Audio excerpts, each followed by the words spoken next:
Thank you everybody for joining us today. What a topic we have to talk about today. With a bunch of content to go through, we only have an hour and we started a couple of minutes late. So let's just get right to it. We're going to go through slide by slide all this interesting information that we have put together. I have a co-host with me, Sebastian. Hey.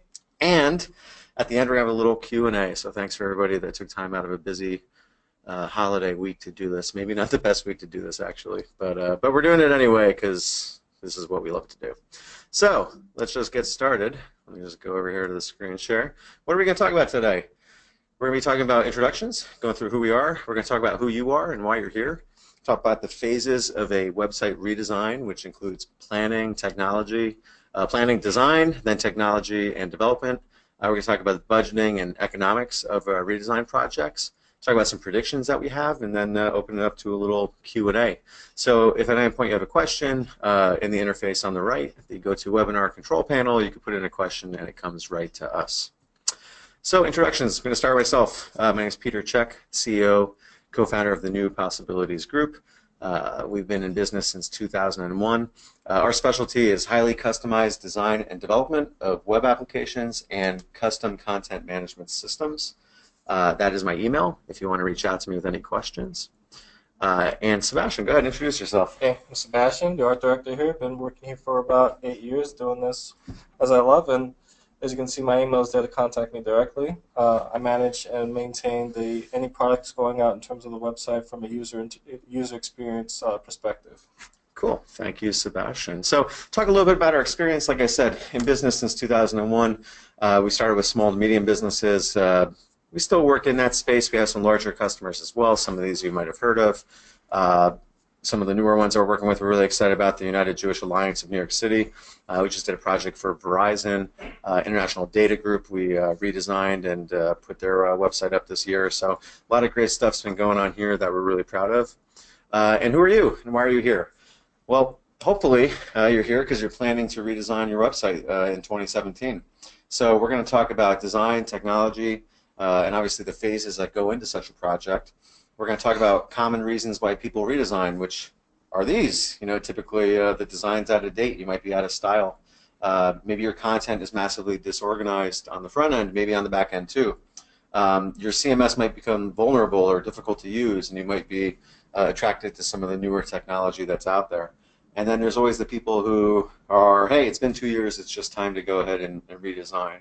These are common reasons. They're not all great reasons, but you know, there are reasons that people come and approach an agency such as us. Our goal for you in 2017 is to make this your last full-scale redesign, your last one. And we're going to talk to you about how that's going to be possible with a mixture of new techniques and new technology. So just to go through how these projects work, we're going to begin always with a planning, architecture, and discovery phase. Sitting down, understanding what a project is, you know, what are the goals and objectives, and we're going to talk about that in a little bit. From there, projects go through a design phase, user experience, user interface. From there to development, where we actually build out how these websites work, and finally to deployment, which is where we push it live and everybody has a drink and takes it easy for a day. So basically, in starting with planning, preparation, the most important phase of the project is the discovery. It's getting a sense of, you know, why you're doing this and you know, what particular features you're going to want, what's the scale of the project. It should be relatively simple if you know how your business runs. But I'm always surprised, and Sebastian, always interrupt if you feel ready. I'm amazed at how many people do this based on their own perspective or on their management's perspective as opposed to the customer perspective. The customer is coming to you for a certain reason. You want to turn them from a lead into a customer. That's where you have to be focused. So with that, you have to think about the goals and objectives. Are you trying to get people just to, from an awareness perspective, know who you are? Are you trying to actually get them to buy a product? These are things that you have to, you know, set out to achieve in your redesign. So this means you need to consider all those points of possible conversion, you know, how you're going to get people to accomplish those goals. These are the things you need to focus on during the discovery phase. Now, if we go to the next one, the better alternative, you know, to some of those mistakes, study your user behavior. You know, think about how you can improve user conversions. There's an acronym out there, CRO. It's called Conversion Rate Optimization.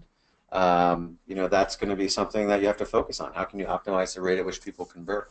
Aim for establishing credibility for your business. When people come in, there's going to be a first impression is the lasting impression. So aim to establish some level of credibility. When people come in, they see you and they think, hey, these are people that we want to do business with. And all this should really be data driven. Study analytics and make informed decisions. Don't just do it because somebody that you want to impress the company says, hey, I really think it should be this way. Try to back it up. Come up with data. Yeah, so many design decisions are made off of what a certain person in the company likes rather than basing it off, your actual customers. When your customers come in, they're looking for this sense of credibility, and making design decisions based off people's opinions is not always the best approach. Cool. Thank you.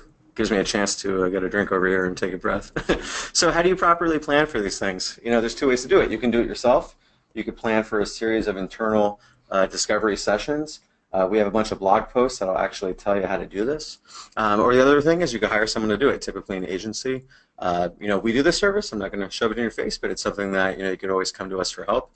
But you have to go through this phase. If you don't, it will result in bad things for everybody. Absolutely. Nothing goes wrong with a project, especially when you come in, you have everything done, and everybody's not on the same page. We've done so many projects where we've had approvals go all the way to 90% of the site is done, and the one person that wasn't included in the beginning comes in with feedback that totally derails the whole project. So making sure everybody who has a stake in the website is involved from start to finish is very important. Yeah, absolutely. Absolutely. So if you have prepared properly, hopefully you're going to assemble the following materials. You'll have a findings document. This will be your specification. This will be your blueprint. It'll talk about your goals, your objectives, who the users are that are coming, and what they're going to do. And when you're talking to an agency, you should have a list of design inspirations as a product of this process. So websites you like and you don't like, maybe not even related to what your business is. It doesn't have to be. But just something that gives an agency an idea of what it is you're trying to achieve. So here's a couple of thoughts to live by when you're planning and going through this, the phases here. Number one is your website is a preview of what it's like to work with your company. This is more and more important every day that goes by.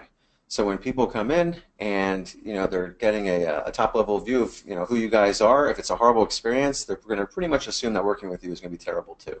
And it's true. Sebastian's laughing here, but he knows it's true. It's absolutely true. Buyers today are more advanced now than ever. You have to start to think about the generation of millennials. They've been on the internet now for 20 years. For me, I'm 38 years old. The internet wasn't a big thing when I was in high school. It was just starting out. We used to do dial-up. I've sort of nurtured with the industry. Sebastian, I think I have 10 or 12 years on you. For him, it's a little bit different. He's been online since at least middle school. Behavior there is totally different. The experience is different, but the expectations, they're very high. So these buyers are much more technically advanced. All devices require equal attention. It's not just about your computer.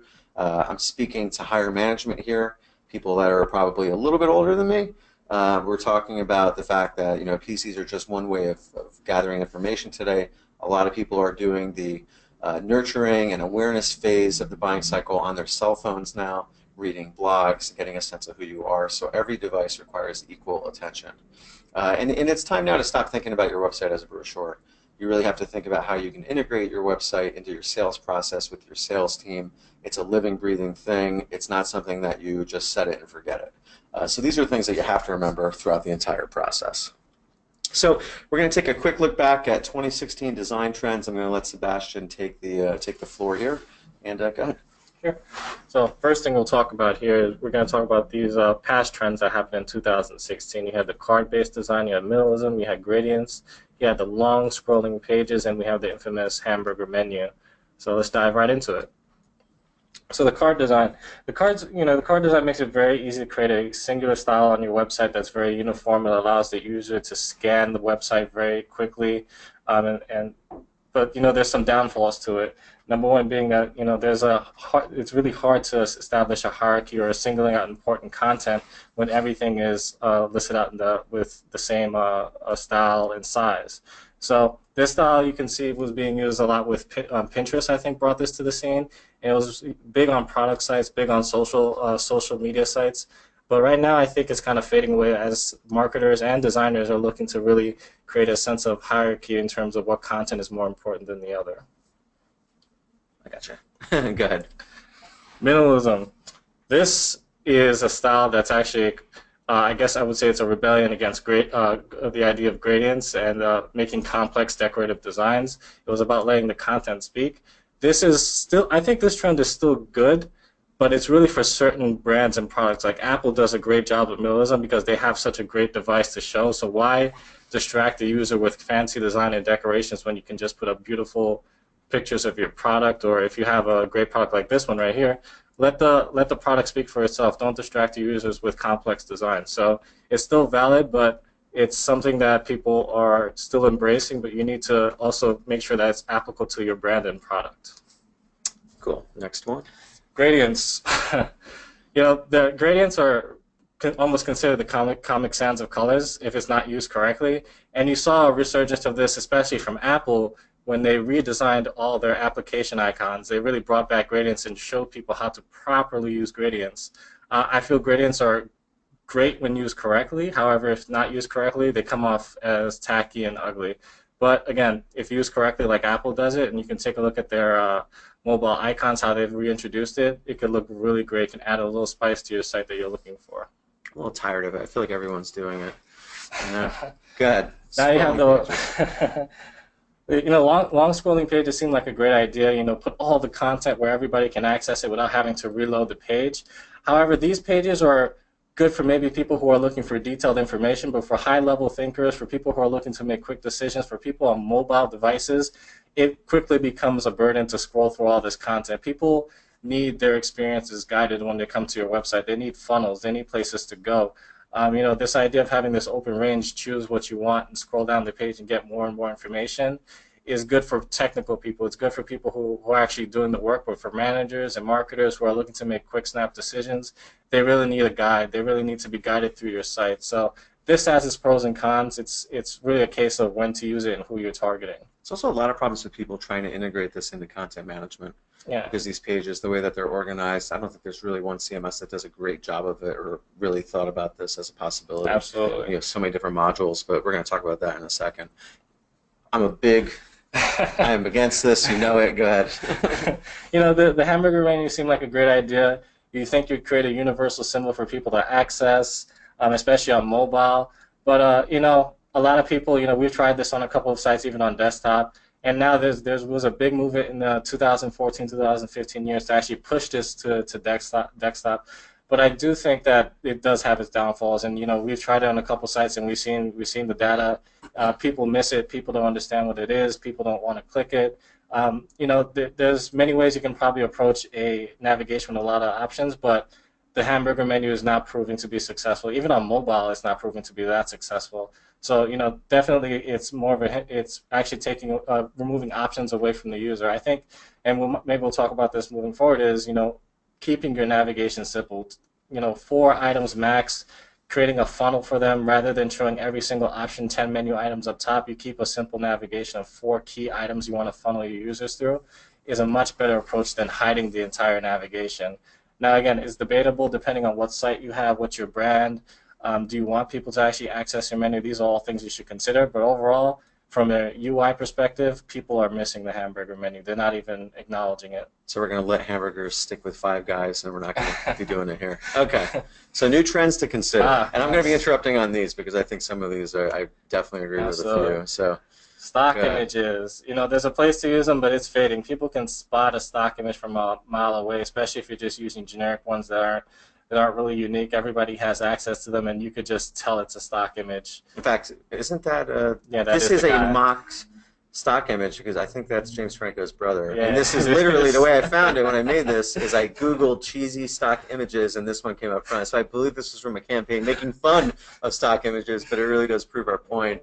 But here are some of the points we had about it. Yeah, again, it's not something that we think we have to say. A lot of people are moving away from stock images, especially with the fact that people can tell it's stock imagery, stock video, stock imagery. What you want to really use is the technology that you have today. I mean, the quality you need for an image on the web, even on your phone, is already in your hand. The iPhone, these Androids can take photos, that are just perfect quality for the web. Videos can be taken on your phone. You have the technology at your fingertips to actually make good content, and it's worth the investment. If you don't have the technical skills to set up a proper photos in terms of lighting, trust me, a photographer is worth the investment to have these unique images that you can move forward with. In fact, we had a client that we picked a stock photo for because they wanted to go with this particular stock photo that they were in love with. We based the entire homepage off of it. And as we were about to launch the site, I get a call from the marketer that says we can't use that photo. I said, why? Our competitor is using that photo. So again, it's worth it just for whatever business you're in. You have an iPhone 6, 5, they're all high quality enough to get you some good photos. Or again, hire a photographer. I mean, you can get a college kid with a nice SLR camera to come in and absolutely shoot everything. It's definitely within budget. So this is a huge concept right here. Go ahead, explain what we mean by this. Sure. So whenever we're redesigning a website, the client really focuses on the home page. Back in the day, we used to think that everybody came in through the home page, but with all these tools that we have, especially when you're SEOing correctly, you'll notice that people don't often come in through the home page. All your pages are landing pages. All your pages, if you're properly doing the SEO, are landing pages for potential customers and clients. The only reason people are coming to your homepage is from referrals, or they know you by name and they're looking you up directly with no keywords attached. But most people looking for you are coming in, I would say, through a keyword, the service Absolutely. you actually provide. Yeah, if you SEO correctly, people are going to land on pages all over. That's why a blog page is actually more important, I think, to CRO. It's a conversion rate optimized versus a homepage. But I mean, I would say, and I made the point here, it is the first among equals. It still has a place of importance during the process of design because it's a logical place to begin. If you're going to be designing 10 templates, we can start with the homepage.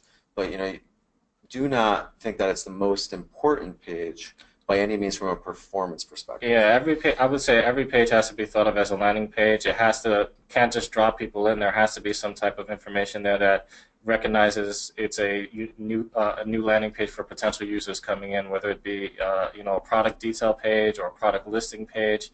These pages have to be designed with that in mind. Definitely.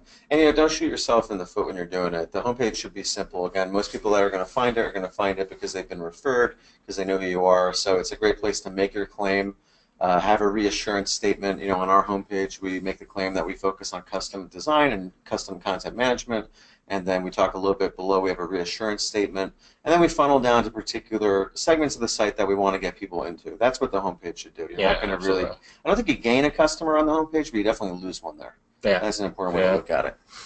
Next, conversion as a focus. Absolutely.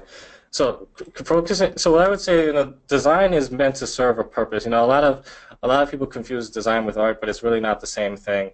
They share principles, absolutely, but design has a mission. It has a purpose. It's there to achieve a certain goal, and you can't base your design on just basic opinions. It has to be data driven. It has to be, this is what's going to convert. This is the content we need to be on this particular page to actually drive the user for either to nurture the user for more information or to actually convert them into a potential customer or get them on the phone. The design has to be conversion focused. It can't be decorative. It has to actually serve a purpose. And that's the difference, I would say, with all these trends, is that we're moving towards a world where the content is really driving the design. It's not just Pete's over here taking a picture of me. It's for Instagram. Relax. Yeah, it's really got to be conversion focused. You got to have that. When you look at a design that you get from a designer, every element on the page has to serve a purpose towards that conversion. Whether it's establishing credibility, where it's showing experience, it has to tell the user that this is why you should either give us your information or you should get on the phone with us. That's what I would say the design is driven towards. Cool. So this is huge. I think that this is the biggest concept we can really represent to everybody on this webinar today. This is where we're going to move the majority of our projects into this thinking. It's the idea of, it's an object-oriented approach for anyone who has a development background. It's making use of reusable parts. That's really what the focus is. Lego blocks. Go ahead and explain through this concept a little bit. Yeah, sure. So this idea is actually trying to move people away from depending on templates to achieve a goal when they can actually build pages off of blocks. I always refer to Lego blocks just to give people a frame of reference, is that you're building something based off reusable parts. And let's say you start off with 16. If you have 16 parts, you can have a large number of combinations you can use. So for example, what we're trying to do is make it easier for people to come in and actually build pages rather than being stuck on a single template. So on the home page, if you want to try out a new idea, you can insert a new module, and they just stack together like puzzle pieces. That's pretty much the main core of the idea, is that these are pieces that you can reuse in a stack as you need. Yeah, definitely. I don't know the show, or I do know the show. I'm not going to say it, but he used to say 2 suits, 5 ties, 5 shirts, like 30-something combinations. Right? That's really what it is. I mean, today, and we're going to talk about this a little bit more when we get to technology.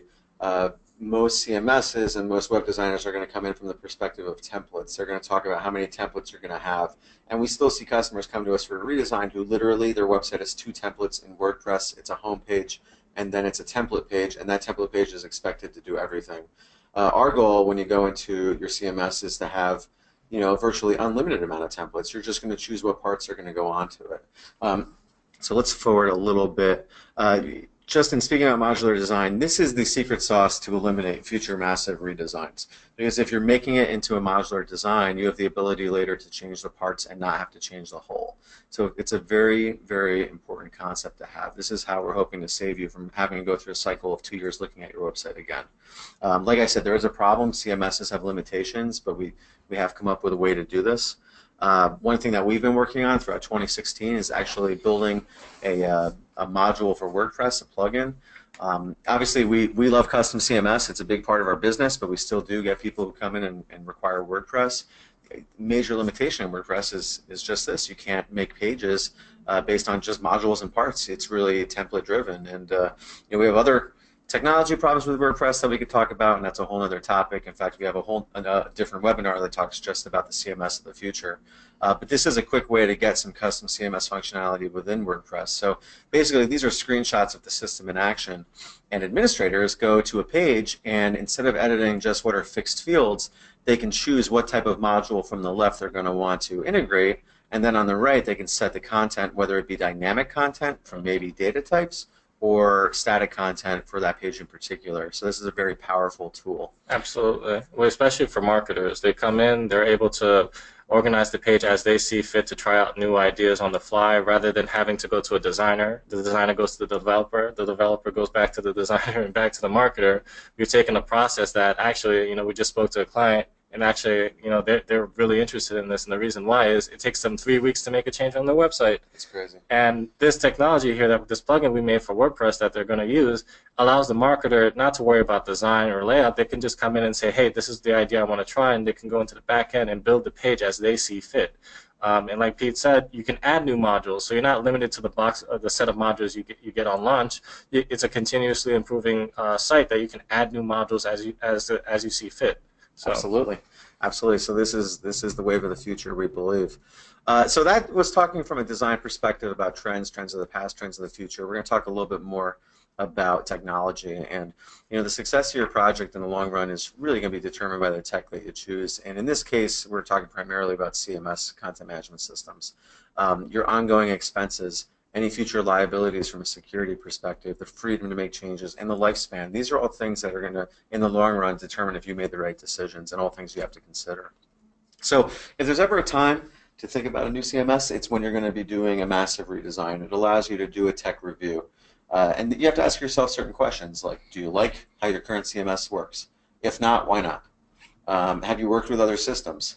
And what would you fix if you could? These are just a few of the questions, but really you have to look at your day-to-day workflows, your frustration factor, and in addition look at things such as security and what's the upgradability, how often are you having to update. These are all things that you can take into account and really do a thorough review and make a quality decision, because you're going to be undergoing a pretty major project. This is just a look at the hot CMSs right now. This is right now. I've been doing this since 2001. I'm not even sure WordPress, it wasn't even out then. It came a little bit later. Every year there are new ones on the scene, and there are other ones that go. Trends are continuously changing. So it's confusing, and you need to sort of navigate this entire space. As a little side point, on our website we have all sorts of content about this in the blog area, in the CMS pages, and also, like I said, don't forget the other webinar we did just about CMSs. So base your decision on, or not just base your decision, but here are just some things that you have to think about. If you're a marketer, for example, you have to ensure you can manage the majority of the content without a tech geek.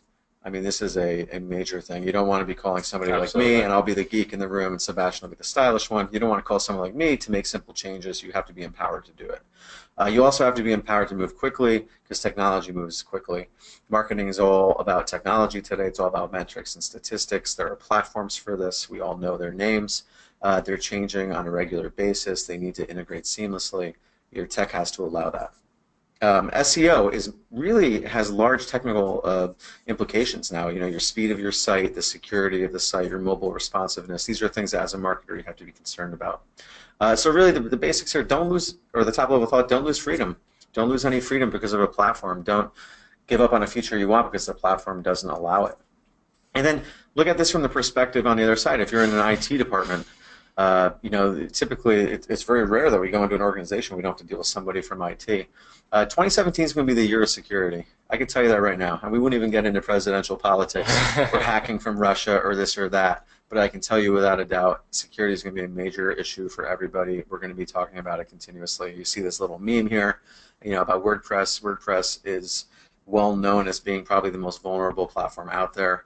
One of the issues with, you know, when you do secure it the way it finally should be secured, it makes it hard to update, and then you're just stuck in a bad situation. There's going to be more and more enterprise focus on the safety and security of these platforms because they're public facing, and that's just the way it's going to be. So you really have to consider platforms and other options to establish what is true security. This might be the topic of a whole nother webinar in the future, by the way, because there are so many ways to do this that I could spend an hour talking just about this. So from the perspective of an IT guy, you have to balance the needs of your marketing team. You have to understand why they're doing the things that they're doing and why they make the decisions they make. You have to balance that with policy in terms of security. I'm going to talk really quickly about CMSs and how they've moved, just to give you a sense. Again, a third time I referenced it. Don't forget, in the video section, we have a webinar just about CMS technology. Most of the platforms out there today that you know of, WordPress, Drupal, Joomla, Sitecore, Magento, Electron, all these things, they all work with an old, outdated methodology and technology. The next CMSs are going to work very differently, but it may not be a fit for you yet, but you do have to be aware of it. Basically, this is how a CMS works today. You have your admin portion pretty much coupled directly with your front-end experience, and then you might be taping some plugins to make the whole thing work the way that you want. If it looks disorganized and gives you a little bit of agita, it should. This is how the majority of websites are working today. It's our belief, and I think it's the industry belief too, that the future is going to be a decoupled or headless type of scenario. This is where your CMS is going to be separated from an administrative perspective from the front-end experience. This is why we believe that your next CMS might last you 5, 6, 7 years. The reason is because it will be separate, it will be away from the front-end technology, and when you remove the possibility of a global redesign meaning a CMS change, because the front end is going to be different, you know, we think that you're going to get higher lifespan out of the CMS. And from a security perspective, like we said, that's going to be the trend for next year. Headless or decoupled, I think, is going to satisfy a lot of IT people who are constantly worried about security. So again, basically, your admin lives in one place, and all the different experiences connect to it through a variety of means. So you might have your apps connect to it, your website, obviously, APIs that go to partners, and anything else. You know, some clients have over-the-top devices like Roku and things like that. It can all work with these types of systems. So what's right for you? You know, it depends on your core purpose. A informational marketing site, you know, for now, or even for the next couple of years, I think it'll still be okay with off-the-shelf platforms. If you're going to customize, if security is important, if you're going to have commerce interactivity, you know, take a deep look at some of these other systems that are out there. And again, these are the factors that are most important for you: security, ease of use, updates and upgrades, maintenance, scalability. Looking at the history of the platforms that you're looking at, you know, what is their upgrade cycle? You know, Drupal went from 6 to 7 to 8. Then they stopped supporting 6. Everybody had to make a decision. Do you go to 7 or do you go to 8, which is so new? You know, think about that history because you'll avoid making a bad decision. And also, remember I showed you, what, 30 different CMSs? I don't know how many were there. Think about the talent pool. If you pick something that's an up-and-comer but not a lot of people know, you're going to have trouble finding people to help you with it. So definitely something to consider. And I found this online before. This is a secret relevant to all CMSs. None of them will do 100% of what you want to do. You're always going to need a little bit of help from somebody. And I just think this is funny because, you know, every time I see an in-house web developer, it always kind of looks like the guy on the left. But when they come in for the interviews, they always look like the guy on the right. So I thought this was pretty funny.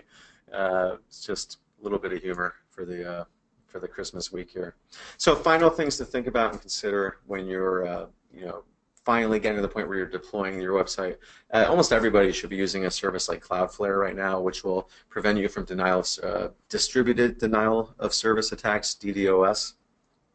Just to get at top level, the way that that works, maybe a hacker or a group goes out there and they get 1,000 different devices to hit you all at the same time and bring down your site. A service like Cloudflare is really effective in helping you prevent that. It's so cheap, it's so easy, there's no excuse not to do it. We recommend everybody switches over to SSL. That's the HTTPS for serving your website. It's good for SEO, no reason not to do it.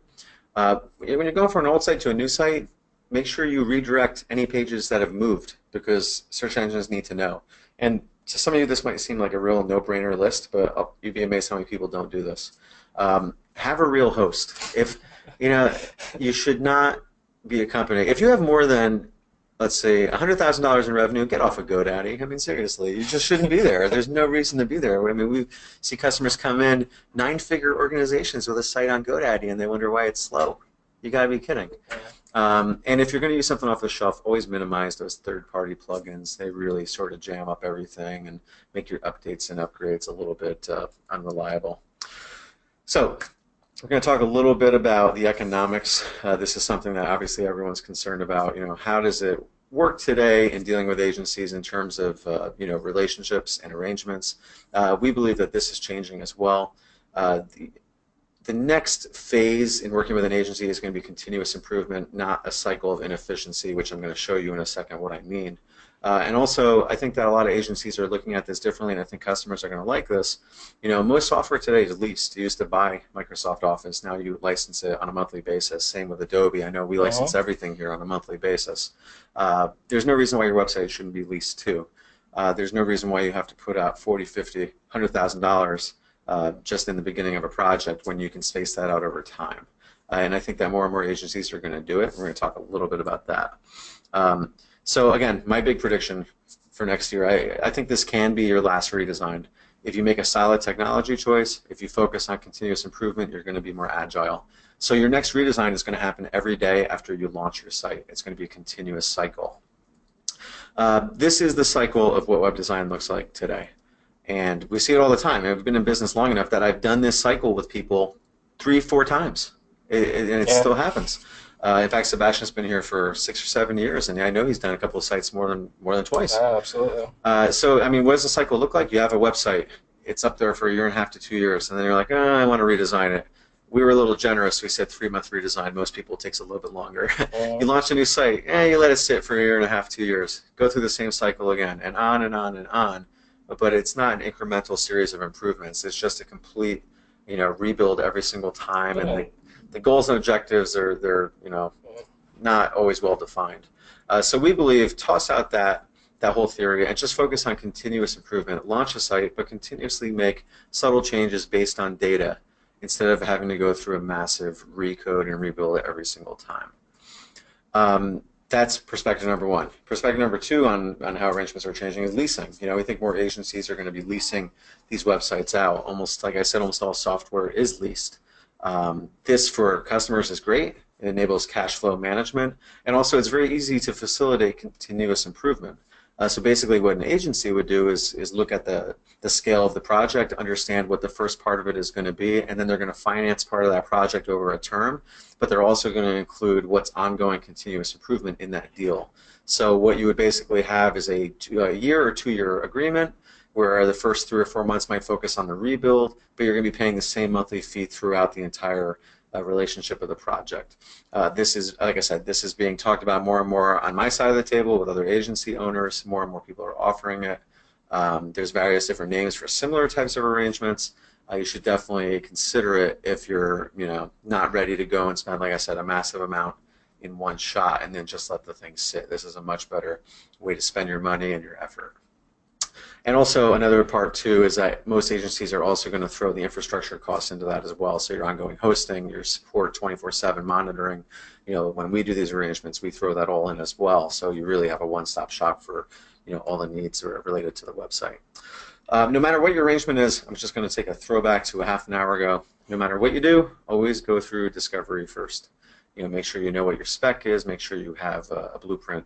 Otherwise, mistakes will be made. We're moving pretty quick. Yeah. 37 minutes. I'm almost near the end already. It's pretty good. Wow. Yeah, we talked faster than we had to. We could have BS'd a little bit more. So a couple of final predictions that we have here, and interrupt if you want. First off, I think video, and every year I feel like for the past 10 years people have been talking video, video, video. But at this point, not having it is really going to be a factor against your credibility.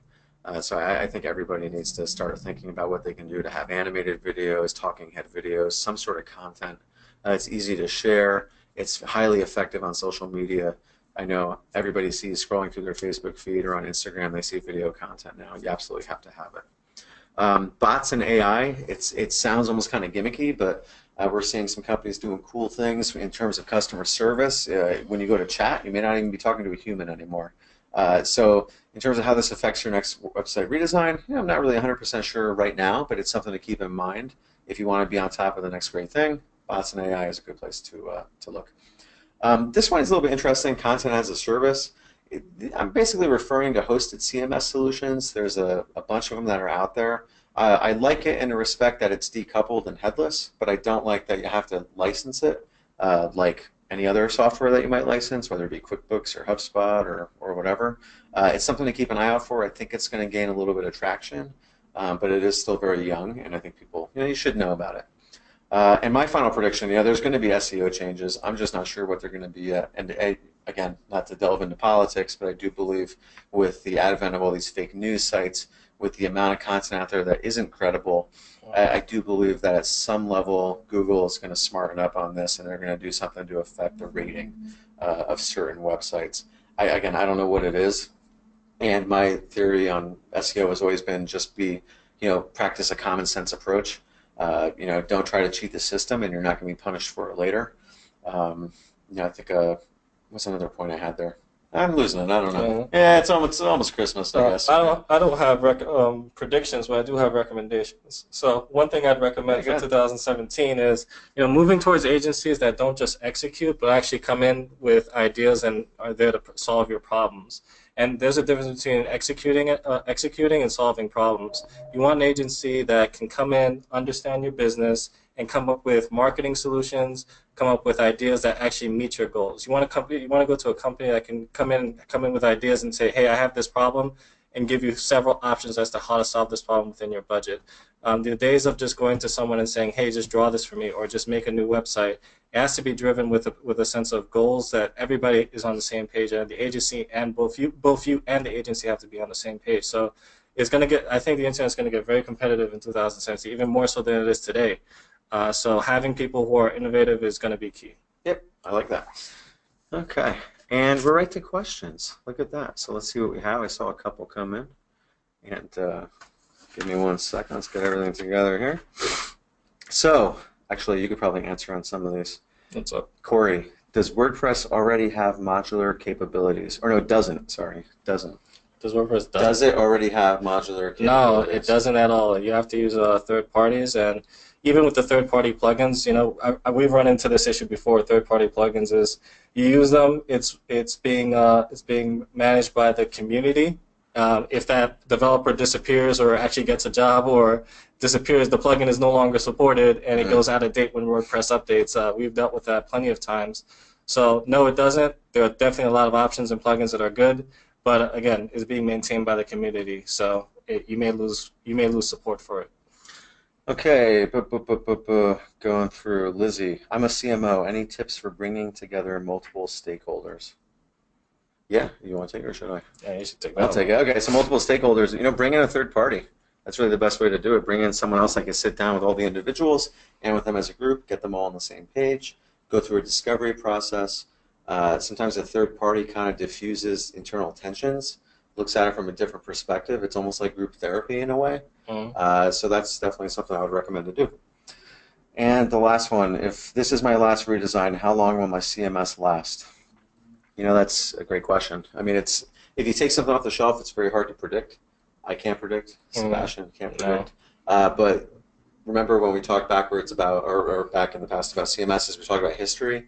Take a look at the history of the platforms and their upgrade cycle. Like I said, Drupal was pushing 8 for like 2 years, it seemed, while 6 and 7 were still supported. People were building on 6, unsure when 8 was going to come out. 6 stopped being supported. They had to go to 7.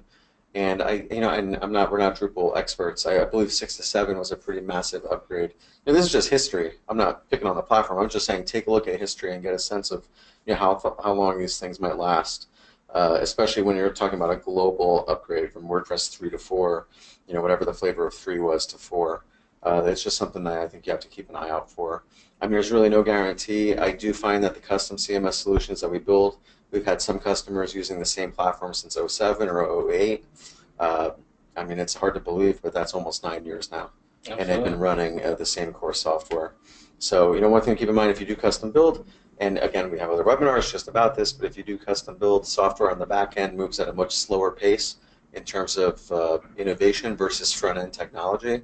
So, you could make an investment in a custom CMS that's decoupled, and that CMS could last you until, well, I was going to make another political reference, until Trump's out of office. It can last you for a while. Yeah, the back-end technology moves a lot slower than the front-end technology, so it's a good bet that your back-end technology can last you a long time, and with a decoupled CMS especially, front-end development and back-end development are not as tight as they used to be, so you can redesign the way your site looks and feels on the front end, still hooking up to the same CMS that's been there from the beginning. That's the key. I think our customer from 2008 we've redesigned 3 or 4 times. Yeah.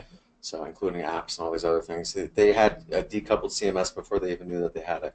Yeah. So it powers their apps. It powers everything. Powers everything. So let me just go back. Where are we? Our next webcast, January 24th, we're going to talk about this modular web design in depth. We're going to talk about how to integrate it into CMSs, and we're going to really lay the case for why this is the future of web design. So definitely try to join us then if you can.